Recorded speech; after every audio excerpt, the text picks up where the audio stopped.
இன்னைக்கு மதியம் லஞ்சுக்கு நாட்டுக்கோழி தான் வாங்கியிருந்தோம். கடையில் ஸ்கின்னோடய கட் பண்ணி கொடுத்து விட்டுட்டாங்க. பீசஸ் எல்லாம் பெரிய பெரிய பீசஸாக இருந்துச்சு. நான் குழம்பு வைக்க போகிறதுனால சின்ன சின்ன பீசஸாக கட் பண்ணி எடுத்துக்கிட்டேன். சின்ன வெங்காயம் சேர்த்தா தான் நாட்டுக்கோழி நல்ல டேஸ்ட்டாக இருக்கும். நிறைய சின்ன வெங்காயம் கட் பண்ணி எடுத்து வச்சுட்டேன்.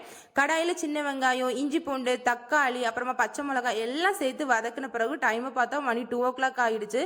ஹஸ்பண்ட் சிக்கன் 1 o'clock மேலே தான் எடுத்துகிட்டே வந்தாங்க. அதனால் நாட்டுக்கோழினால குக்காக டைம் எடுக்கும்னு சொல்லிட்டு குக்கரில் வதக்கின வெங்காயத்தை டிரான்ஸ்ஃபர் பண்ணிட்டு அப்புறமா சிக்கனை ஆட் பண்ணிட்டு குக்கரை விசில் போட்டுட்டேன்.